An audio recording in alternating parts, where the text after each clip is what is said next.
My name is Madison Davis, 28, and I never thought a broken leg would reveal the broken pieces of my family. When the doctor said I needed surgery, I called my parents. Their response, "You'll heal, but your sister's future is time-sensitive." They chose Haley's college orientation over my hospital bed, sending selfies from her dorm room while I stared at sterile walls. They had no idea what their abandonment would unleash, or how methodically I would make them understand my worth. If you're watching this, drop a comment telling me where you're from, hit subscribe, and stay for a story about drawing lines that should have been drawn years ago. Growing up in suburban Boston, our modest colonial house on Maple Street held 4 people, but only 3 who seemed to matter. My parents, Elizabeth and Robert Davis, built their world around their youngest daughter, my sister Haley. I was the reliable one, the self-sufficient one, the one who could handle things herself. This wasn't a role I chose, but one assigned to me from childhood. Mom worked as a high school English teacher, while Dad managed a regional bank branch. They weren't wealthy, but we lived comfortably in our middle-class neighborhood with good schools and tree-lined streets. From the outside, we looked like the perfect American family: 2 parents, 2 daughters, and a golden retriever named Scout. But inside those walls, the family dynamic told a different story.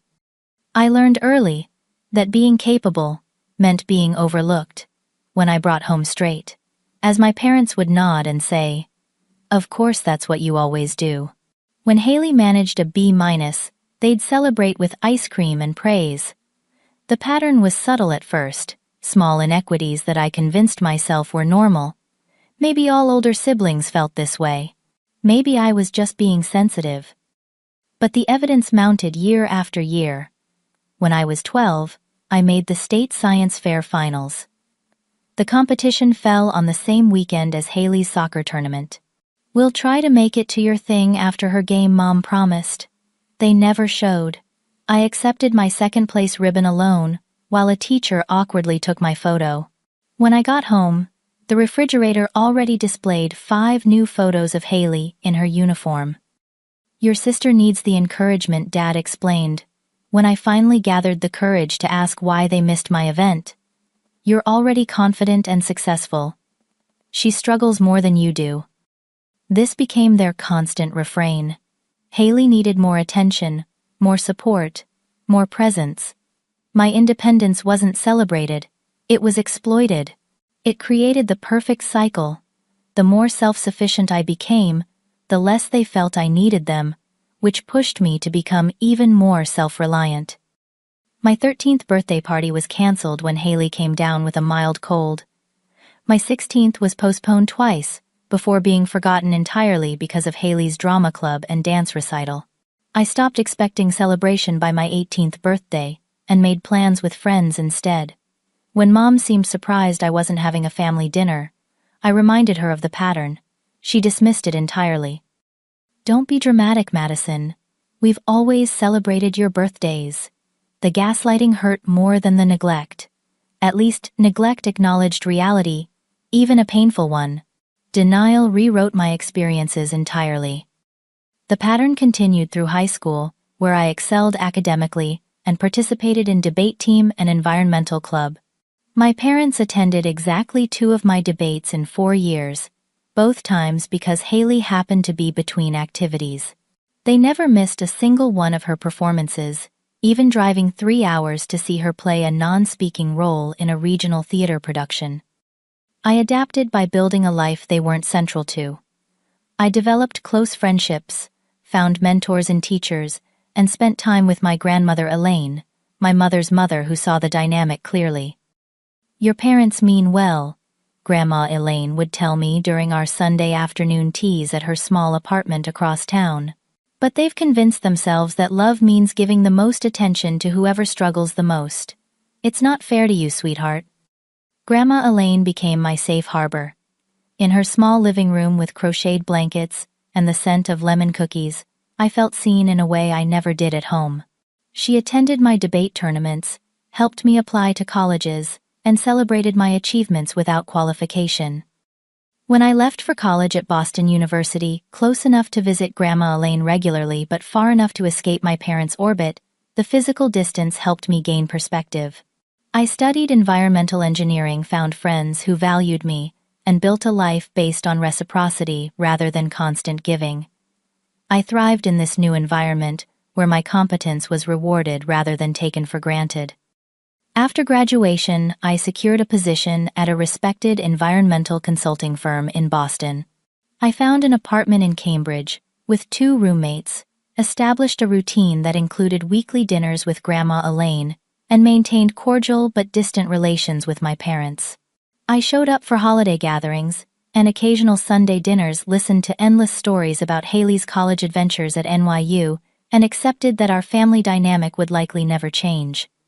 Haley and I developed our own tenuous relationship as young adults. She wasn't malicious, just accustomed to being the center of attention.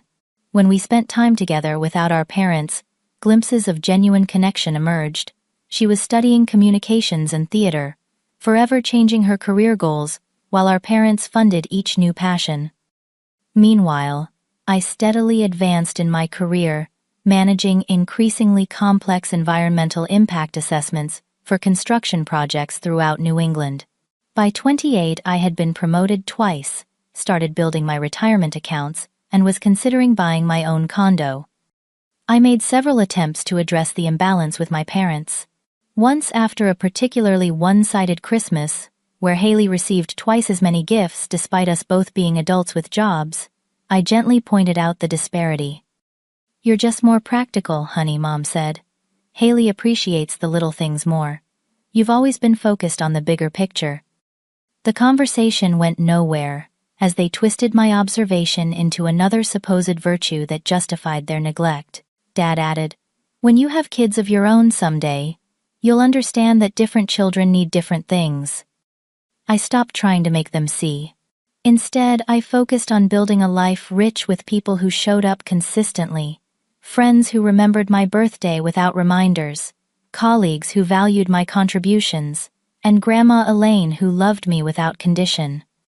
What I didn't realize was that the ultimate test of our family dynamic was about to arrive in the form of a shattered tibia and a sister's college orientation. The Mount Monadnock Trail in southern New Hampshire isn't particularly dangerous by serious hiking standards, but any rocky path can become treacherous in the wrong conditions. I had organized the weekend trip with 5 colleagues to celebrate completing a major environmental impact assessment that had earned our firm considerable praise. After months of 60-hour weeks, we deserved some fresh air and mountain views. Saturday morning dawned clear and crisp in early September. We arrived at the trailhead around 9, the parking lot already filling with fellow hikers, eager to enjoy one of the last warm weekends before fall fully settled in. We chose the White Dot Trail, considered moderately difficult but manageable for our mixed experience group. "Race you to the top," Madison joked Ethan, our team's geologist, as we began our ascent. I laughed. "Not a chance. I'm here for the journey, not just the destination." The first hour passed pleasantly as we climbed through forest that gradually gave way to exposed rock face. The conversation flowed easily between work stories and personal anecdotes. As the tree line receded and the views expanded, we stopped frequently for photos and water breaks. It happened just past the halfway point. A section of trail crossed a series of granite ledges still slick from overnight rain. I was leading our group, pointing out a red-tailed hawk circling above when my right foot slipped on a patch of wet lichen. The world tilted suddenly. There was no time to correct my balance. One moment I was standing, the next I was falling backward, sliding down a rock face, and then tumbling down a small ravine alongside the trail. The pain was immediate and breathtaking. I heard someone shouting my name as I came to rest against a boulder. My right leg twisted beneath me at an impossible angle. The searing agony told me immediately this wasn't a simple sprain. When I tried to move, the white-hot flash of pain caused me to vomit. "Don't move, Madison. We're coming down to you," Amber, our environmental technician and a certified wilderness first responder, was already carefully navigating the slope. The next 2 hours blurred together. Amber stabilized my leg using hiking poles and jackets, while Ethan called emergency services. The park rangers arrived with a rescue team, and the complicated process of extricating me from the ravine began. Each movement, despite their care, sent waves of agony through my body. By the time they loaded me into the ambulance, I was drifting in and out of consciousness from pain and the morphine they'd administered. In one lucid moment, I asked Amber to call my parents and Grandma Elaine.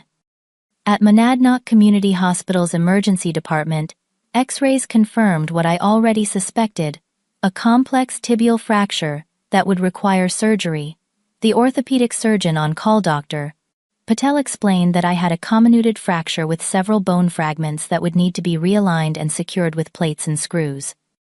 "We'll need to operate tonight," she explained. "The good news is that with proper surgery and physical therapy, you should regain full functionality. But the recovery will take months, and you'll need significant help during the first few weeks." Amber sat beside my bed, her normally cheerful face drawn with concern. "I called your parents and grandmother. Your grandma is arranging transportation since she doesn't drive anymore. Your parents said they're on their way." Relief washed over me. Despite our complicated relationship, I needed my family now. This wasn't a missed birthday or school event. This was serious. They would come through this time. While waiting for surgery prep, I called my parents directly. Mom answered, and I could hear activity in the background. "Madison, are you okay?" Amber told us what happened. "I'm going into surgery tonight," I explained, my voice tight with pain despite medication. "Doctor says recovery will be months. I'm scared, Mom." There was a pause, then muffled conversation I couldn't make out. Dad came on the line. "Listen, sweetheart, we're in a bit of a situation here. Haley's orientation at Dartmouth starts tomorrow morning, and we're already halfway to New Hampshire. You know how important this is for her future." I couldn't process what I was hearing. "Dad, I'm already in New Hampshire. I'm going into surgery. The doctor says I'll need help for weeks afterward." Madison, Mom's voice. "Now, you've always been so independent and capable. Haley needs us for this transition. She's nervous about starting her graduate program." "And I'm nervous about surgery." My voice broke. A nurse looked over with concern. "You'll heal, honey," Dad said in his practical banking voice. "But your sister's future is time-sensitive. This orientation only happens once. We can visit you afterward." The betrayal felt physical, another breaking inside me. "So you're choosing her orientation over my surgery?" "Don't frame it like that," Mom scolded. "We're not choosing. We're just prioritizing time-sensitive needs. Your friends are there, and the hospital staff will take excellent care." Before I could respond, Haley's voice came through, distant but clear enough. "Mom, can we stop for coffee? I need to be alert for the campus tour." "We need to go," Madison, Dad said. "We'll call to check on you tomorrow after the welcome ceremony." The call ended. I stared at the phone in my hand, tears streaming down my face. Amber, who had stepped away during the call, returned to find me sobbing.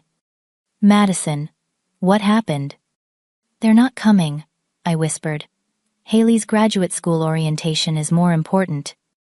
Amber's expression shifted from confusion to outrage. "Are you serious? You're having emergency surgery?" The nurse who had been monitoring me, Jessica, according to her name tag, shook her head in disbelief. "Honey, is there someone else we can call for you?" "My grandmother, but she's 82 and doesn't drive. She's trying to find a way here." Jessica squeezed my hand. "We'll take good care of you. I promise." An hour later, as they were preparing to take me to the operating room, my phone pinged with a notification. It was an Instagram post from my mother, a smiling selfie of my parents and Haley in front of Dartmouth's Baker Library. The caption read, "So proud of our baby girl starting her master's journey number. Proud parents number, Dartmouth grad number, new beginnings." They hadn't even mentioned my accident. Not a word about their other daughter lying in a hospital bed about to undergo surgery. I handed my phone to Amber, who glanced at it and swore under her breath. "This is not okay, Madison. This is so far from okay." As they wheeled me toward surgery, something crystallized inside me. The anesthesiologist was explaining the procedure, But my mind was elsewhere, cataloging years of similar moments, smaller betrayals that had accumulated, like sediment building, the foundation for this ultimate abandonment. I had always made excuses for them, always rationalized their behavior, always been the understanding one, always prioritized family harmony over my own needs. No more. As the anesthesia began to take effect, I made a promise to myself through the haze. This would be the last time they hurt me, the last time I accepted crumbs of attention and called it love. I didn't yet know how, but I would ensure they finally understood the consequences of treating me as an afterthought. When I woke hours later in the recovery room, the physical pain was intense, but it paled compared to the emotional wound now fully exposed. My parents had shown me exactly where I stood in their priorities. Now it was time for me to show them exactly what that meant for our future. I spent 5 days in the hospital, instead of the expected 3. Complications from surgery, a minor infection, and concerning blood pressure drops extended my stay. During this time, my support system revealed itself with perfect clarity, but not in the way I'd expected. My colleagues rotated visits, bringing books, magazines, and updates from work. Amber took personal days to help coordinate my initial recovery plan.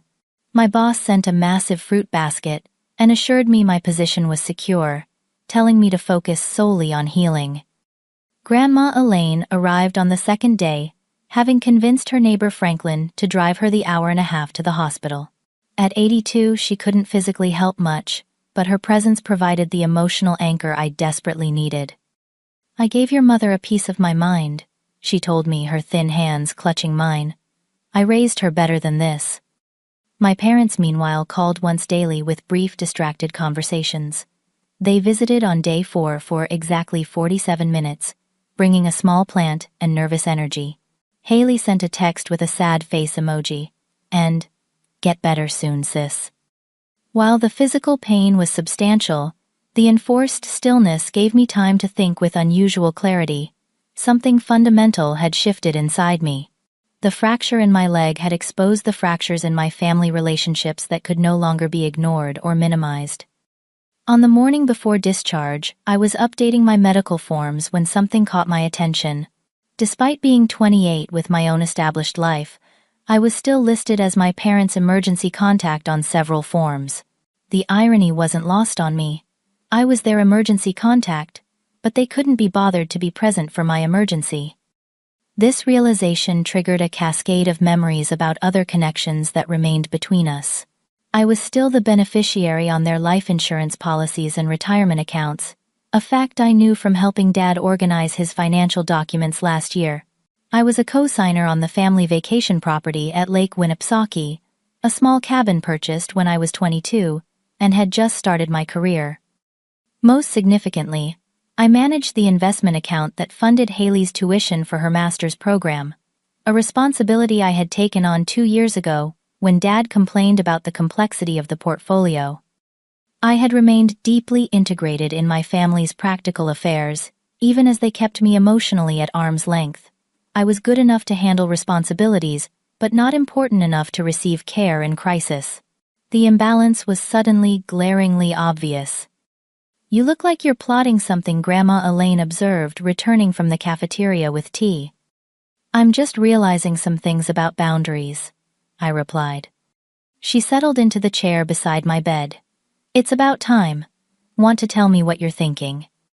Over the next hour, I shared my observations about the financial and practical entanglements that remained between my parents and me, despite the emotional distance. "I've been functioning as their safety net and administrator, while being treated as an afterthought," I concluded. Grandma Elaine nodded slowly. "Your grandfather, God rest his soul, had a saying, 'People treat you how you allow them to treat you.' He wasn't entirely right, but there's some truth there. You've allowed your parents to take without giving back for a very long time." "I thought that's what family did," I said quietly. "Support each other without keeping score." "That only works when everyone operates in good faith," she replied, her voice gentle but firm. "When the giving only goes one way, it's not family support, it's exploitation." during my remaining hospital time, and the first week at Grandma Elaine's house where I went for initial recovery, since my third-floor apartment wasn't compatible with crutches and a wheelchair, I began documenting the pattern of imbalance. I created a spreadsheet of events my parents had missed versus those they'd attended for Haley. I noted financial responsibilities I'd taken on versus support I'd received. I reviewed text messages and emails that demonstrated the pattern. The evidence was overwhelming, and seeing it compiled, I felt equal parts vindicated and foolish for having accepted it for so long. Julia, my therapist friend, who visited regularly during my recovery, reviewed my documentation and whistled low. "Madison, this isn't just occasional oversight. This is a consistent pattern of emotional neglect." "What would you recommend to a client in my situation?" I asked her. She thought for a moment. "I'd recommend they establish clear boundaries with measurable consequences. Not as punishment, but as self-protection." That conversation with Julia became the blueprint for what followed. This wasn't about revenge, though I can't deny the term had crossed my mind in darker moments. This was about recalibrating a severely unbalanced relationship and protecting myself from further harm.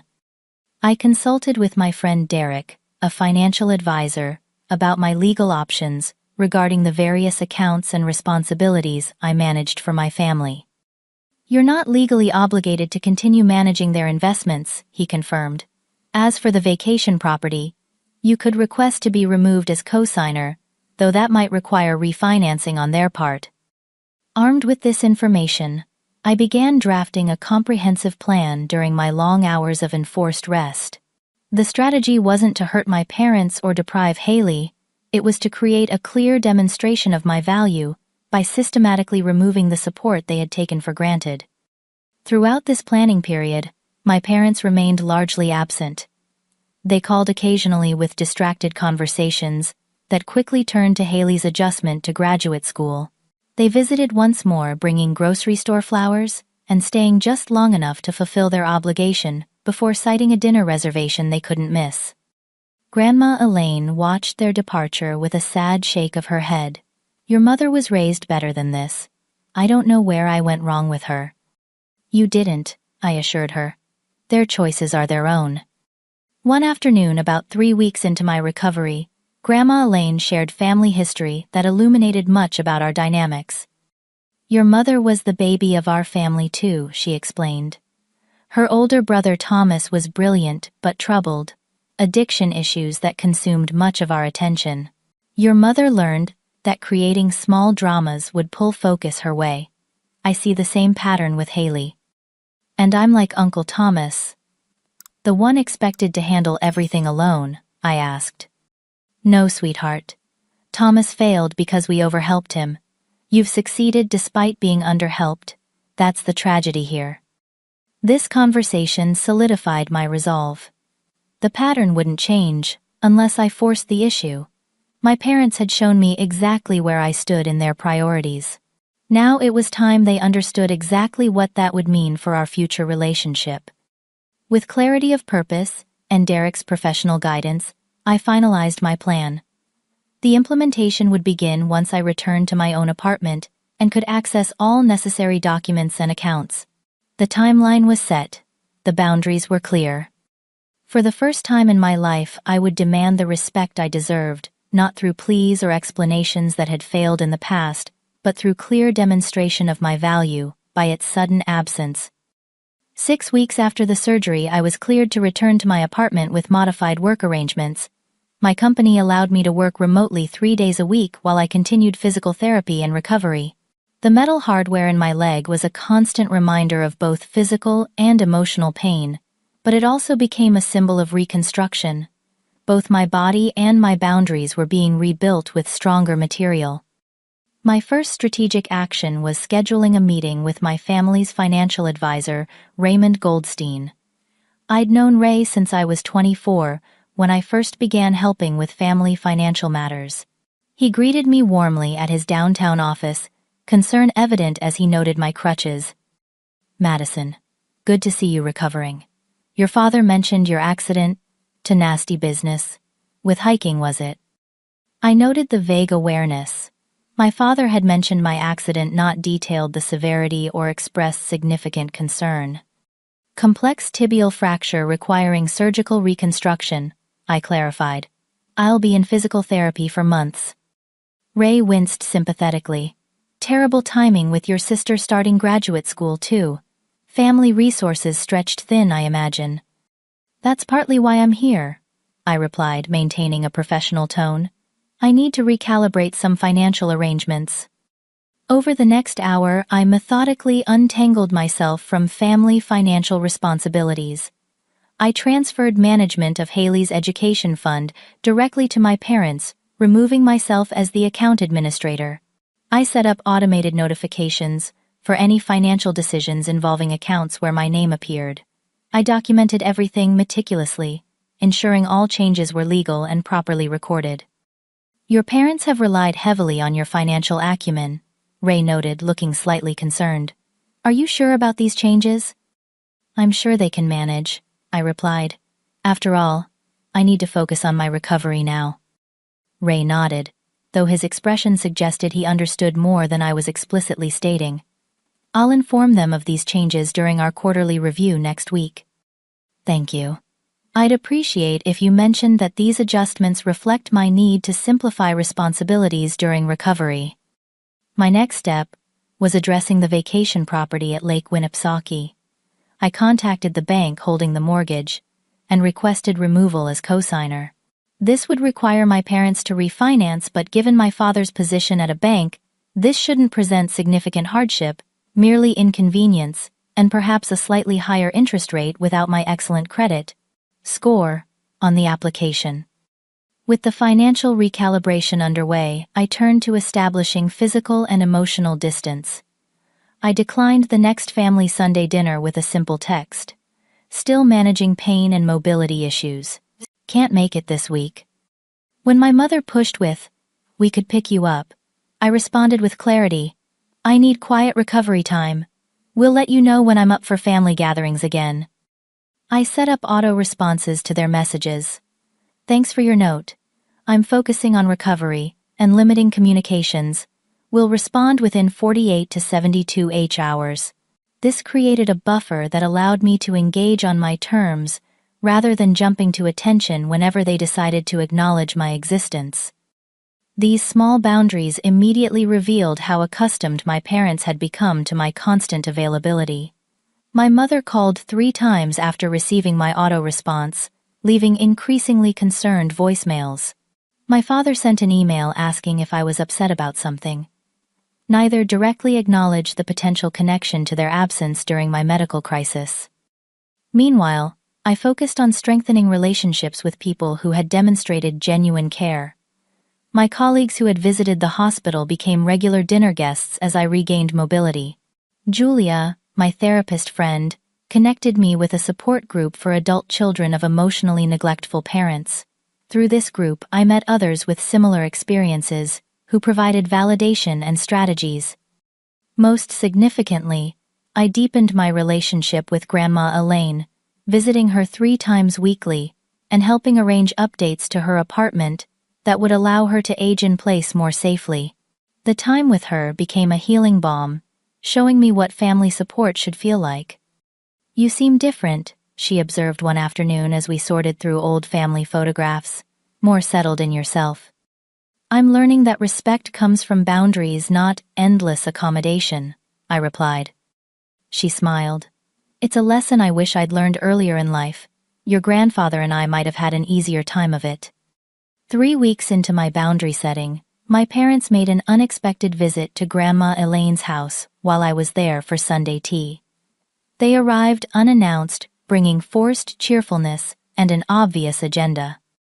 We've barely seen you, Mom complained, settling onto the sofa uninvited. And Ray mentioned you've made some changes to the financial arrangements. We're planning the summer vacation at the lake house, Dad added. Need you to look over some options for the boat rental like you usually do. I noted they hadn't asked a single question about my recovery or physical therapy progress. Their focus remained entirely on what I could do for them. Actually, Haley chimed in, having accompanied them. I'm having some issues with my department advisor. Could you help me draft an email that doesn't sound confrontational, but gets my point across? The familiar dynamic played out before me. Their assumption of my availability, their casual requests for assistance without reciprocal support, their complete disregard for my current limitations. In the past, I would have accommodated all these requests while suppressing my resentment. Not today. I'm not available for any of those things, I said calmly. I'm still recovering from major surgery and focusing on my own needs right now. The stunned silence that followed confirmed how rarely I had prioritized myself. My mother recovered first. Madison, don't be difficult. Family helps family. Exactly, I replied. That's what I needed 6 weeks ago in the hospital. Where were you then? The direct question hung in the air, creating visible discomfort. My father shifted in his seat, while my mother's smile became fixed. We've already discussed that, Dad said dismissively. You know Haley's orientation was time-sensitive. And apparently my emergency surgery wasn't. I observed. That's fine. You made your priorities clear. Now I'm making mine clear as well. The tension escalated as they realized I wasn't going to fall back into established patterns. Their reactions ranged from confusion to indignation to outright anger as they grasped that something fundamental had changed. We need to have a real conversation about all this, I concluded. But not here, not now. I'll set up a time next week when we can discuss the path forward for our family relationships. As they left, their expressions reflected dawning awareness that the daughter they had taken for granted was no longer accepting scraps of attention and calling it love. The ground had shifted beneath them, and for once, they were the ones struggling to find stable footing. I chose a private room at a neutral location, a small conference space at the local library, for our family meeting. The setting was intentional, public enough to discourage extreme emotional outbursts, but private enough for honest conversation. I arrived early to arrange the seating and prepare my materials, including the documentation I had compiled. Grandma Elaine insisted on attending as both support and witness. I've enabled this dynamic too, by not speaking up more forcefully over the years, she admitted. It's time we all faced the truth. My parents arrived precisely on time, their expressions, a mixture of confusion and defensiveness. Haley came too, though I hadn't specifically invited her. Her presence was actually beneficial. This wasn't just about my relationship with our parents, but about the entire family dynamic. Thank you for coming, I began formally once everyone was seated. I've asked for this meeting because we need to address long-standing patterns in our family that came to a head during my recent medical emergency. My father immediately attempted to control the narrative. Madison, if this is still about the orientation timing, you're being unreasonable. We've already explained the situation. This isn't just about the orientation, I replied steadily. That was simply the clearest example of a pattern that's existed my entire life. Today, I want to share my perspective with evidence, and then discuss how we move forward. I had prepared a simple presentation on my tablet, which I now displayed on the room's small screen. The first slide showed a timeline of significant events in my life, juxtaposed with Haley's, along with parental attendance records. Over the past 15 years, you've attended 97% of Haley's events and 34% of mine. When conflicts arose, my events were sacrificed 100% of the time. My mother shifted uncomfortably. That can't be accurate. It is, Grandma Elaine interjected quietly. I kept my own records because I attended what they missed. I continued through my presentation, methodically showing patterns of emotional support, financial assistance, and practical help, all heavily skewed toward Haley.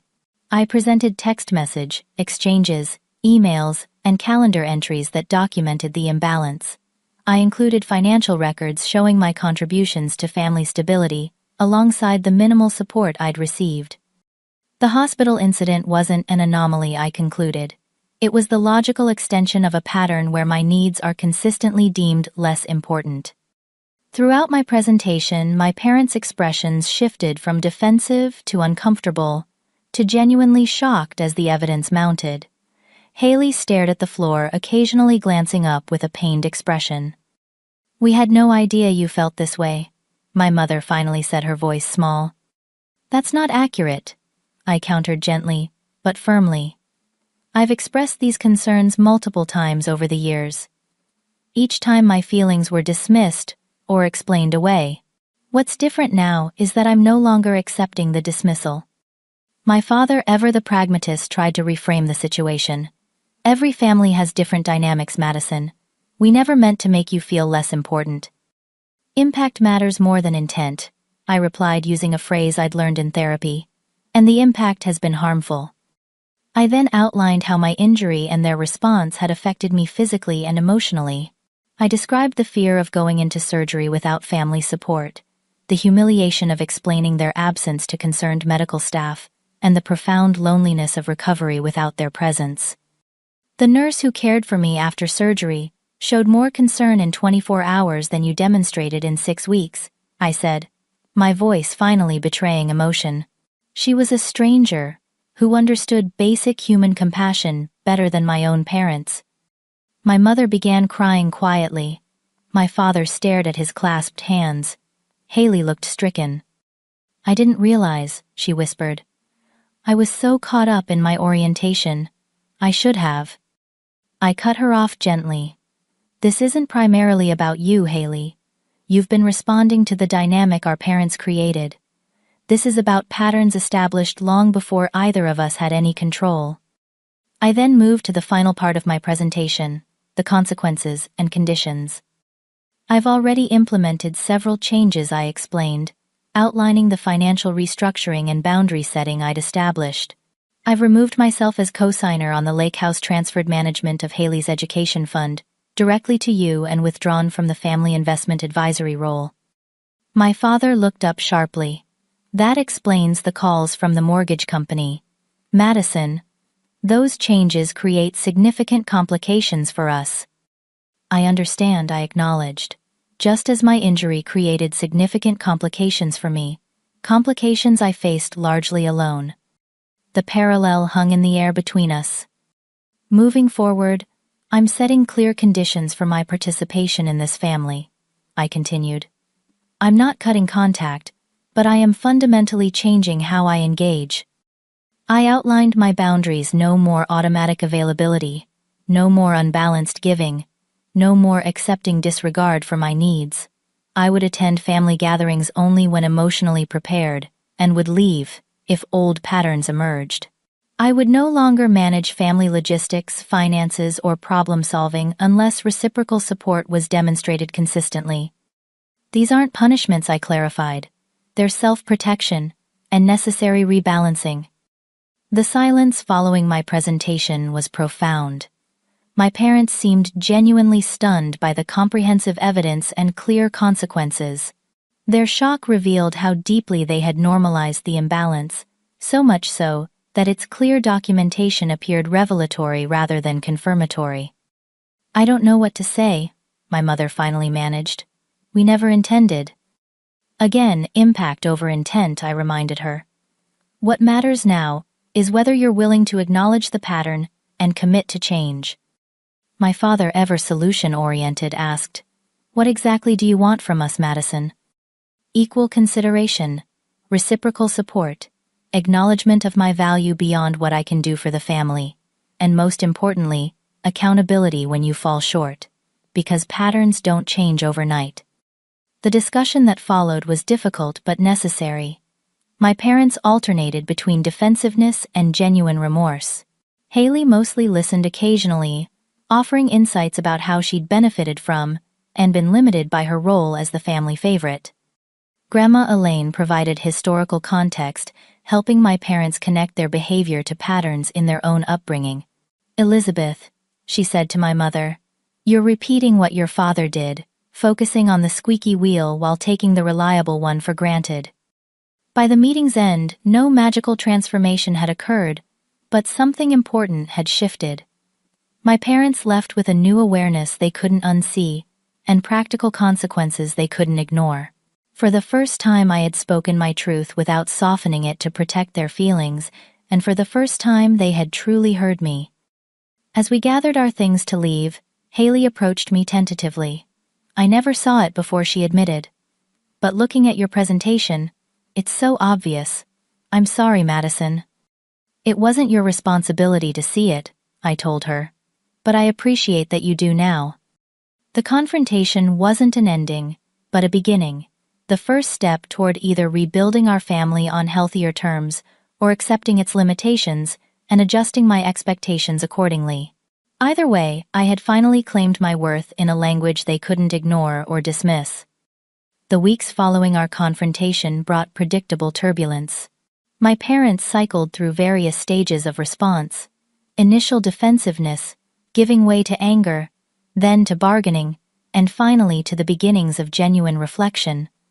Their first reaction was to recruit allies. My mother called extended family members, presenting a carefully edited version of events that cast me as suddenly unreasonable. "Madison's accident has changed her," she told my Aunt Caroline. "She's making all these accusations about favoritism and withdrawing from family responsibilities." This backfired when several relatives, including Aunt Caroline, responded with variations of, "Well, you did miss her surgery for Haley's orientation. That seems pretty clear-cut." My father took a different approach, attempting to minimize my financial disentanglement.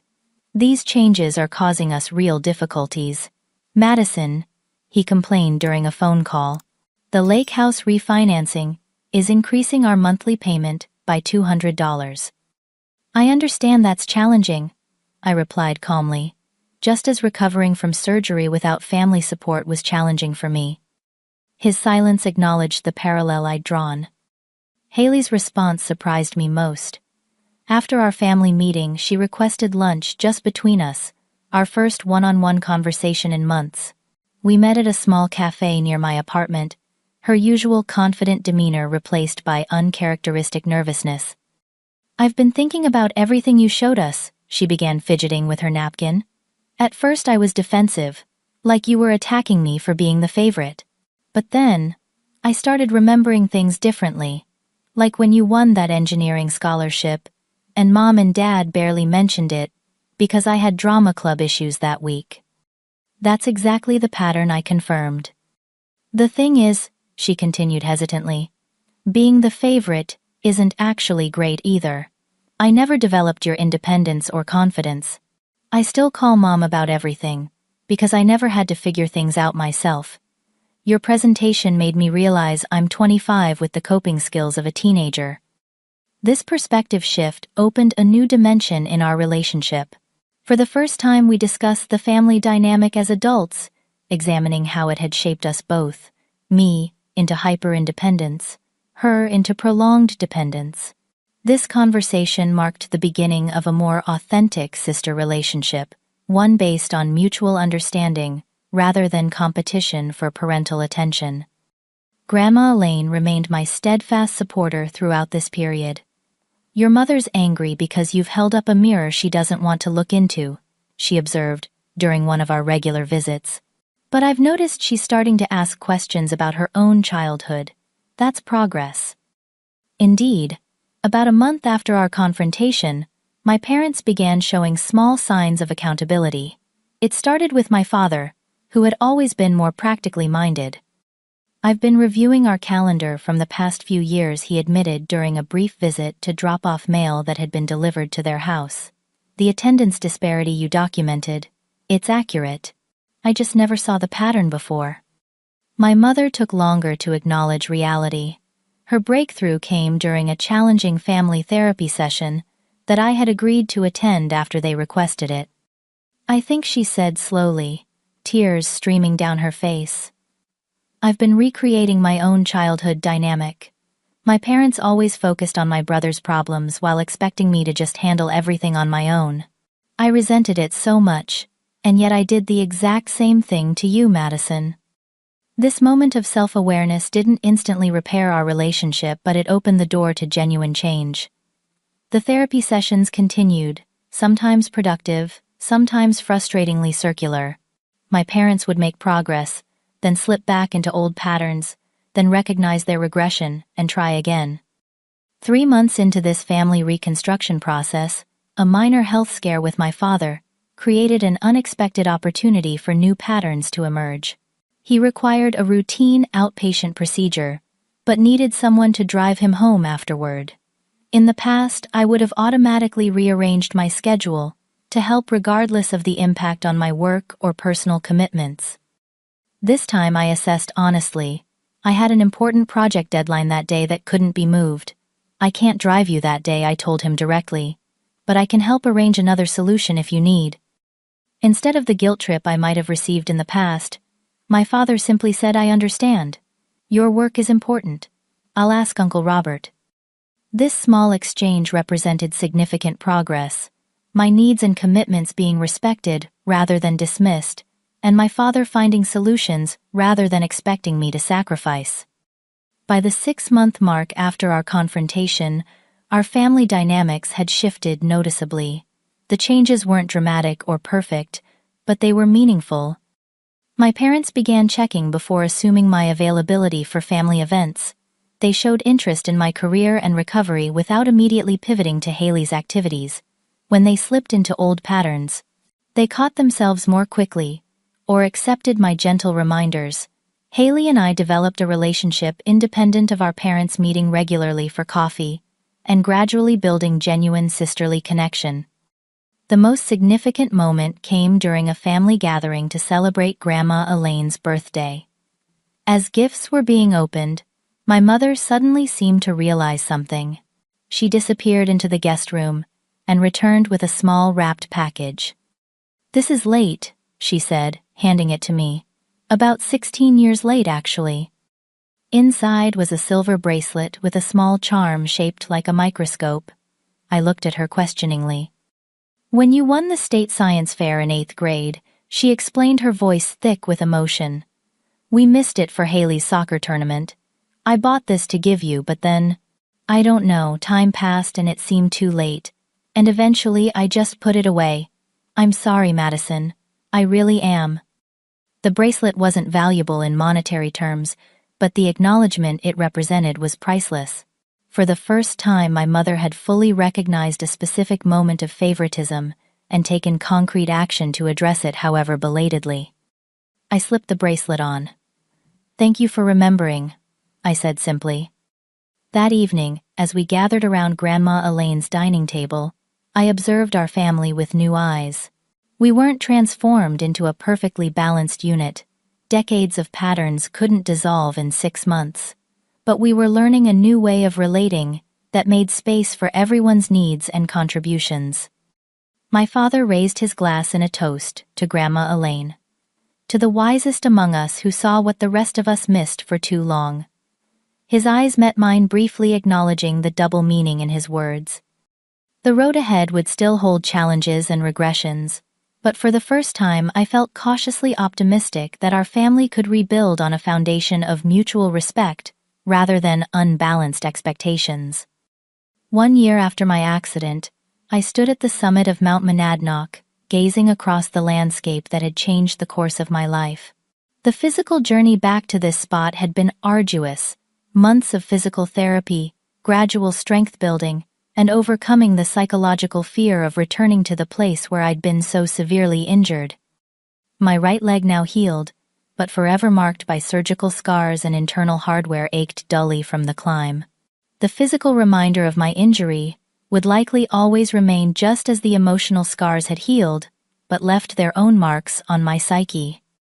The past year had been transformative in ways I couldn't have imagined, as I lay in that hospital bed, abandoned and hurt. My recovery journey had paralleled my emotional journey, painful, non-linear, requiring both professional help and personal determination, and ultimately leading to greater strength than I had possessed before. Physical therapy had taught me to accept help when needed, a profound lesson for someone who had built her identity around self-sufficiency. My therapist, Devin, had patiently guided me through exercises while encouraging me to vocalize pain rather than stoically endure it.